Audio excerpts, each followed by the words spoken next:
আপনি যে ব্লগটা দেখছেন সেটা লাইফস্টাইল ব্লগ হতে পারে, ফুড ব্লগ হতে পারে, বিয়ের ব্লগ হতে পারে, কাপেল ব্লগের নামে ভালগার কন্টেন্ট হতে পারে, বা ইনস্টাগ্রামে দেখানো গেট রেডি উইথ মিন নামে অশ্লীল কন্টেন্ট হতে পারে, যেটা আপনার জীবনের সবথেকে বড় সময় চোর। শুনতে হার্শ লাগছে তাই না? একটা সত্য ঘটনা বলি। মুম্বাইয়ের 28 বছরের অর্জুন অফিস শেষে রাত 7টায় বাড়ি ফেরে শুধু ব্লগস দেখে, আর তার পরের 3 বছর এমনভাবেই কাটলো। আজ তার বয়স 31, ব্যাংক ব্যালেন্স শূন্য, কোনো নতুন স্কিলস নেই, আর ক্যারিয়ার সেটাও থেমে আছে।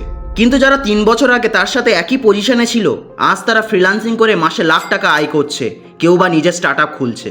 তাহলে পার্থক্যটা কোথায়? আজকের ভিডিওতে আমরা জানবো ইন্ডিয়ান ব্লগিংয়ের অন্ধকার সত্য, যেটা নিয়ে কেউ খুব একটা কথা বলে না। অ্যান্ড এই ভিডিও শেষে আপনারা জানবেন এই ট্র্যাপ থেকে আপনারা কিভাবে মুক্ত হবেন এবং নিজের লাইফে রিয়েল ভ্যালু অ্যাড করতে পারবেন। मेरा ऐसा मन करता है just I don't want to be Carrie Minati. I just want to be Ajay Nagar. Your mental health definitely goes down the drain. I mean, I don't know for everybody mind did. Oh, you take a selfie, you make a joke and you put it out. It's just that. It's not just that. I can't stop looking at my phone. Sounds, animations, endless content, notifications. It really became this constant bombardment of the highlight reel of everyone else's life. তো চলুন প্রথমে বোঝা যাক blog আমাদের এত কেন ভালো লাগে। তো প্রথম কারণ হলো রিলেটেবিলিটি।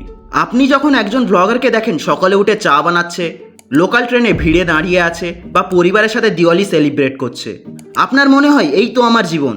এই আপন ফিলিংটাই হলো প্রথম ফাঁদ, যেটাকে সাইকোলজিক্যালি বলে প্যারাসোশ্যাল রিলেশনশিপ।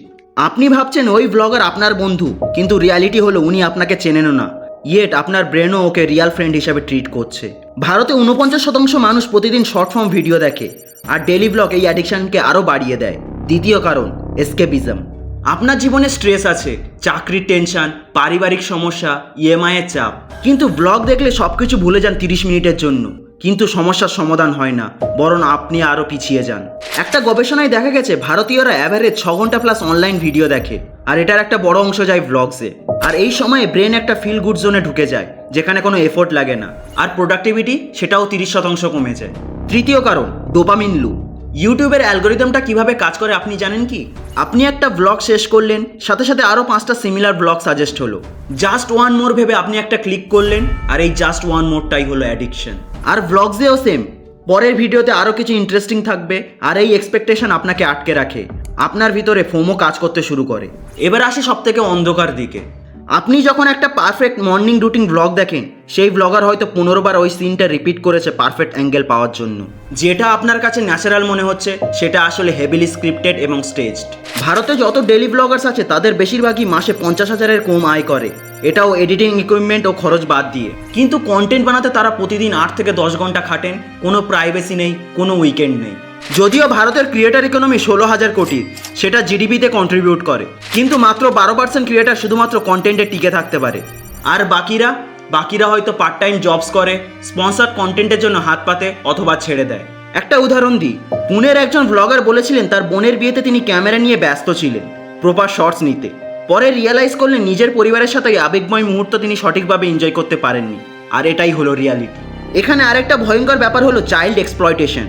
যেসব ফ্যামিলি ব্লগার নিজের ছোট বাচ্চাদের দিয়ে কন্টেন্ট বানায়, সেই বাচ্চারা কনসেন্ট দিতে পারে না, তাদের চাইল্ডহুডটা পুরোটাই ক্যামেরার সামনে কেটে যাচ্ছে। ইন্টারন্যাশনাল লেভেলে এমন অনেক কেস আছে যেখানে গ্রোন আপ হওয়ার পরে সেই চিলড্রেন নিজেদের প্যারেন্টসের বিরুদ্ধে কেস করেছে ইনভেশন ও প্রাইভেসির জন্য। আর এই ট্রেন্ডটা ভারতেও বাড়ছে, যার প্রভাব আপনার ওপরেও পড়বে। আপনি যখন একজন ব্লগারকে দেখেন নতুন আইফোন আনবক্স করছে বা এক্সপেন্সিভ ক্যাফেতে বসে আছে, আপনার মনে হয় আমারও এটা চাই। কিন্তু রিয়ালিটি হলো ওই ব্লগার হয়তো পুরো মাসের বাজেট ওই একটা ভিডিওতে খরচ করছে শুধু কন্টেন্টের জন্য, অথবা সেটা স্পন্সার্ড। কিন্তু আপনার ব্রেন তা জানে না। আপনি হয়তো ভাবছেন তারা এনজয় করছে, আমি করছি না, আর এটাই অ্যাংজাইটি বাড়ায়। রিসার্চ বলছে যারা হেভিলি ব্লগ কনজিউম করে তাদের মধ্যে ডিপ্রেশন এবং ফোমো 40% বেশি। এবার আসি সবচেয়ে ক্রিটিক্যাল পয়েন্টে, সেটা হলো economic opportunity cost. Opportunity cost মানে আপনি একটা জিনিস করতে গিয়ে অন্য একটা ভ্যালুয়েবল জিনিস মিস করছেন। ধরুন আপনি প্রতিদিন 2 ঘন্টা ব্লগ দেখেন, মাসে সেটা 60 ঘন্টা, বছরে 720 ঘন্টা। আর এই 720 ঘন্টায় আপনি কী করতে পারতেন?